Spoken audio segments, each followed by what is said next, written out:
I watched the Crunchyroll Anime Awards winner for the best romance of the year. The Fragrant Flower blooms with dignity. I decided to check out this show because it beat out the one I voted for, which was My Dress Up Darling. So I figured I'd check out and see what the hype was about. And mildly personally, because I just finished watching Takapi's Original Sin, so I needed something a little bit more happy and uplifting. Check out the video that I made about that show right here in the description or at the end card. And honestly, that was probably one of my favorite videos I've ever made. So you should go check it out when you're done with this one.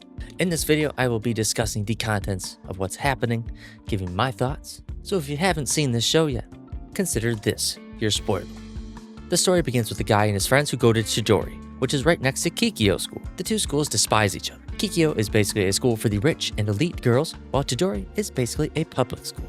The main character, Rinchiro, who is tall and just has an intimidating presence, is tasked one day to work with customers at his parents' bakery. This is where he meets one of the regulars, Miss Wakaru, a girl who has a large appetite for cake and running off. Well, that's what happened after her interaction with Rinchiro. This doesn't play well into his insecurities of not being liked for others' prejudgments of him, as we will later find out. Karuko ends up coming back the next day to apologize, and they have cake together and stays until after dark. On her way home, one of Rinchiro's haters, as I'll call them, sees her with him and starts some trouble with him. She stands up for him and says that he is a good person, and Rinchiro hears this all and is in disbelief. The troublemakers get fed up and go to take a swing at her, but Rinchiro swoops in and takes the hit and scares them off. She cleans him up and then he walks her to the station, where she goes on about how she wants to go have cake with him again sometime. Rinchiro did not sleep well that night, most likely due to thinking of Miss Wagari, only to see her open the curtains while he was at school. And this is where things get complicated. She's a Kikyo student, someone who is from the rival school right next door. I won't spend as much time as I did on this first episode with the rest of them, but I personally think that the first episode of a romance anime is one of the most important. Here's why.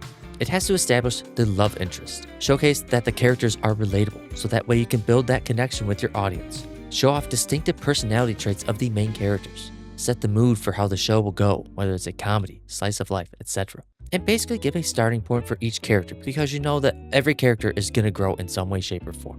Basically showcasing their character growth with these benchmarks. The first episode nailed it.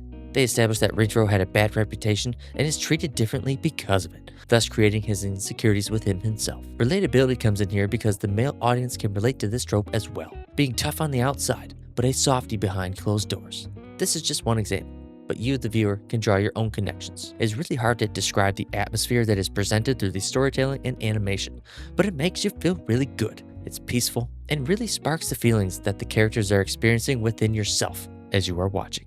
I'm not as well versed with romantical forms of media beside all the chick flicks I've been dragged to see in all my lifetime. Out of all of them though, this show brought back the feeling of meeting someone new and slowly falling for them. The happiness that comes with them being on your mind constantly, always wanting to see them, staying up late to talk to each other. It made me think of those times when my wife and I first met. This stage in the relationship is called the honeymoon stage, so don't get used to it, fellas. That goes away quickly, and then next thing you know, you're getting comfortable enough to fart around each other. And then you're gonna have to invest into a gas mask and avoid going to Mexican restaurants. And then the whole dressing up to see each other thing kind of fades away too. I'm personally pretty bad at that because I don't dress up to begin with. I'm always just a graphic tee and gym shorts kind of guy. I don't know how I'm married, honestly. Back on track here. Then we get the conflict that comes up with their love interest. They go to their rivaling schools. We get some love interest between the two characters developing, lay down their personality traits, and then introduce the problem with them being together. It was enough to get me hooked. The very next episode, Kurako waits for Rinchiro outside the gates after school, and things escalate. This is where we get to see how intense the hate between the schools are, and they both pretend to not know each other in this situation. He goes out that night to karaoke with his friends, and gets back late only to find Kurako was there waiting for him.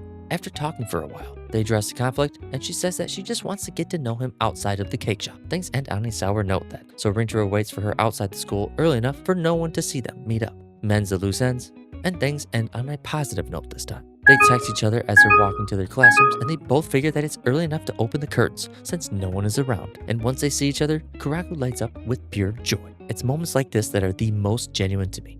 Something so simple as opening a curtain to see what lies on the other side, and it can lead to the level of joy that Kurako expressed. There's a lot of symbolism to these curtains, The Kikyo students always had them closed for what I would assume to not see the good-for-nothing boys at Chidori. They keep themselves separated while the Chidori students leave them open. We were shown that Urami picked up a handkerchief that a Kikyo girl dropped and tried to return it to her, only to snap back and say that since he touched it, she did not want it. A good deed rejected because of prejudice. With that said, the hate between the schools appears to be for different reasons. The disgust from the Chidori students seemed to be based on their response to being treated poorly, where the Kikyo students just seem to be snotty, but there's no official reason why they hate them so much, for the anime watchers only at least. It's later discussed that the teachers hate them more than the students, so they are really setting a good example. Where all this is leading to is that when Karaku opens the curtains to see Rintaro, it represents change, willingness to open up, and go against the prejudice towards the rival school. While studying for their exams, Rintaro stumbles upon Karaku, and after talking in public, things start to escalate again. Subaru, Karaku's friend, walks in on the two of them and tells him to buzz off, and that his kind should not be involved with her. Karaku defends him, and then Rintaro's friends show up. Words were exchanged, and then shockingly, a lot of apologies were said based off the incident that happened the other day at the front gate. During this encounter, he tried to protect Karaku from his friend when he was getting too close to her, and then explaining that he approached her and that's why they were there together, putting all the blame on him and nothing on her, willing to take whatever social punishments for her sake. She thanks him later for this though, but the situation gave him a perfect opportunity for his true colors to shine through in a public space where they didn't during the after-school incident. So this is what I'm talking about when we have a comparable benchmark of character growth for a character. We have Rintaro 3 episodes in, going from not displaying his true, kind personality to the public eye, to putting it in the line to defend not only a Kikyo student, but the girl he has growing feelings for. After spending all day studying with Karaku, he walks her to the station and then is stopped by Subaru as he's leaving, and they go to a coffee shop to talk. This is problematic because it can come across as a bad thing, meeting up with the girl's bestie behind her back right after you just got done hanging out. Yeah, it sounds kinda bad. But she is basically interrogating him about their relationship and tells him that she does not want him to have anything to do with her anymore because she fears that it would affect her scholarship there at the school. After all the explanations and begging, he tells her that he cannot do that. Despite the events with their meeting, he doesn't think poorly of her like most would. On the train ride back, he reflects on how it's amazing that she could care so much for someone else. He didn't think it was possible. Most would say that she's just a psycho bitch and be bothered from the interaction. It only makes his character more likable. After getting a passing grade on his midterms with Karaku's help, he explains that he has never been happier in that moment. This is really important and is easily overlooked given what follows after this. So we'll break this down real quick. His lack of confidence. He put his mind to studying really hard in order to participate in the sports festival with his friends, and then all the time that Karaku put into helping him. So when he got the results back, it was the most rewarding thing to his insecurities. It showed that he can be something if he put the effort in. This moment was quickly ruined when he got so excited that he wanted to tell Karaku about it. But then Subaru's words ran through his head that this relationship could ruin her life at Kikyo. His mood changed instantly, and then his stuff gets knocked over, and his friends discover a note that she had left in his book. When confronted about it, he responds by saying that he does not want to talk about it. It shows a close-up of his friend's reactions. This is important because in the next episode, it was explained that this was the first time that Rintaro has ever told them how he felt. The looming feeling of what Subaru said and the encounter with his friends affected how he was with Karaku when she visited the cake shop that day. But with her silly banter about food, she made him laugh and cheered him up. But there was one thing that I noticed that was really special. The background in this moment. The glow in her eyes knowing she made him feel better. To cut to a close-up of Rintaro's lower side of his face covering the left third of the frame, while the purples in the watercolor background are blowing up and looking like fireworks, or like they are blossoming, with the violin and piano music playing in the background. It was a pivotal moment, and a very beautiful one at that. I believe that in this moment is when he truly started to love her. The next part I wanted to discuss from this episode was the interaction with his mom afterwards. She made him a big fancy dinner to celebrate him not failing. She said that she was proud of him, and that hit him pretty hard. I can really appreciate his mother because she seems to be very supportive of him and actually pays attention to what he does. Something as subtle as noticing when he's studying more and that she knows something is still bothering him. The whole conversation at the table was heartwarming. There was a meetup with Subaru and Karaku at a park that was special for their relationship. But Subaru's background and insecurities is not what I really want to talk about. It was more so the conversations about Rintaro. Subaru admitted to meeting up with him and telling that they should not see each other, to where Karaku responded by apologizing for making her worry so much that she did not realize how bad the rivalry was between the schools. Then when she asked Karaku if she liked Rintaro, she didn't only say that she liked him, but loved him. So that situation at the cake shop that just happened. So I think that both Rintaro and Karaku had the same realization that they really loved each other after that interaction. Later on, Rinchiro meets up with Subaru and basically asks her for help on how to make things work that won't cause anyone trouble, and so that way she can accept him since she means a lot to Karaku. During this interaction, I was actually curious about something. Why did they choose green as the highlight colors here? It's irregular because it was after school when they met up, so it's midday. So I had to look this up. Characters with green hair often symbolize magic, psychic abilities, or a closeness to nature. None of these apply. It states the artists tend to use green highlights to show that a character has hidden depths or is a trustworthy, observant friend to the main character. It fits perfectly because both Rinju and Subaru are very close with Karaku. Another key part that happened was despite Subaru's trouble with trusting men, it was through Rinju that she started opening up. The conversation that was discussed while Rinju, Karaku, and Subaru had while being spied on by Rinju's friends, we get some background info on how important his friends are to him, and that he hated keeping this a secret from them. The girls are cool with him telling them, and is even welcome to becoming friends with them. This basically made Rinju melt. Wowzers. That got my heart racing. The girls and Rinju are surrounded, and things are about to get hairy. Here's what I was thinking when I was watching this initially. I'm not sure what barriers this show has in terms of how far they will take something, or how drastic they will let something happen. Like the first encounter when the guy was about to hit Karaku before Rinchiro stepped in. So is Rinchiro going to get the shit beat out of him, vice versa? And how is he going to get out of the situation with the girls unharmed? Then Rinchiro's friends who have been stalking them all day make an appearance, and they say they will handle things and that Rinchiro take the girls to safety. What the? Ayato went ham on these thugs and did it by himself. That was not what I expected. They do say to watch out for the quiet ones. That was a very fun scene and a good episode for the range of emotion that I experienced while watching it. Episode 8 was one of my favorites solely due to how beautiful some of the scenes were. It wasn't during when the friends were getting together for the first time. No, it was when Rinchiro and Karaku went to the aquarium.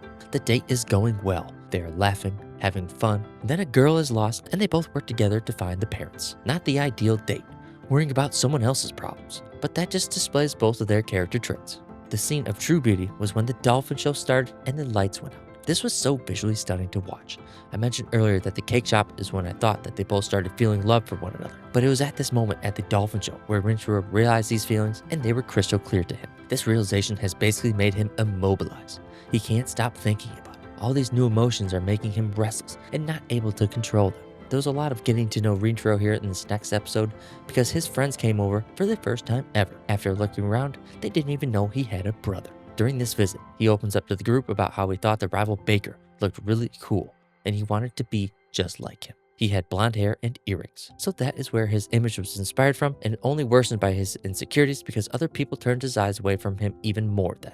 He then gets some reassurance from Urami saying that all those other guys didn't know how to recognize a good person. That honestly got me kind of choked up. That was a really beautiful moment.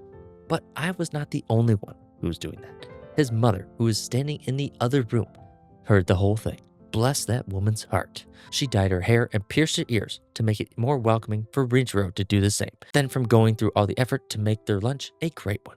Rinchiro is definitely surrounded by some very genuine and caring people. And you could be too if you subscribe. I'm not a big or successful YouTuber by any means, but I really do appreciate anyone who takes the time to watch my videos or interact with them. So don't miss out on these unboxing and anime style videos.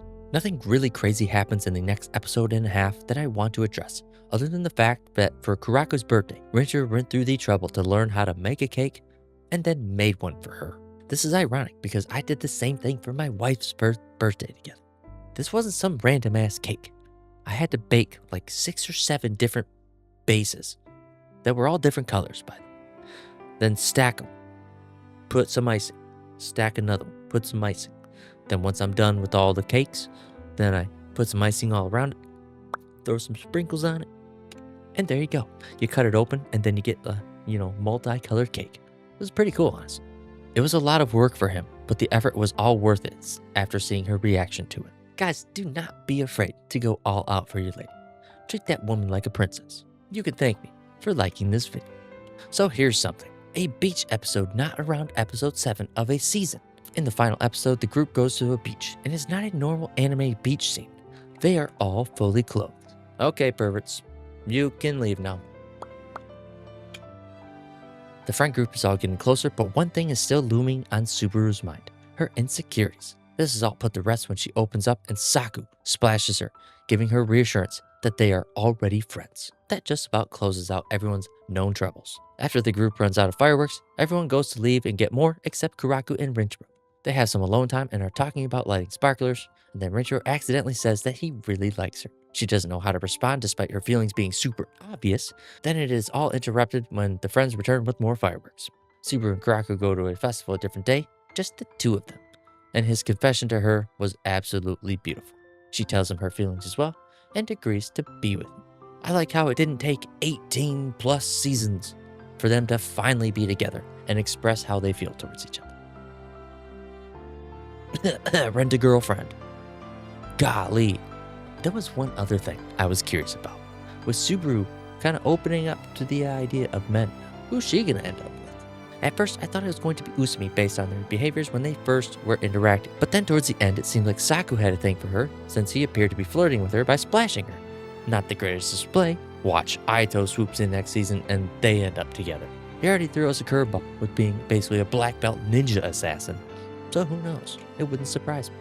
When originally watching this, I enjoyed it, but I was like, man, this show was not the greatest romance anime of the year. My vote was for My Dress Up Darling, but after breaking this down as extensively as I felt like I did, I really grew to appreciate this anime more, and there's a lot more to it than appeared to be, only making me enjoy this anime even more. What did you think of Fragrant Flowers Bloom with Dignity? Let me know in the comments below. Thanks for watching, and have a wonderful day. Peace.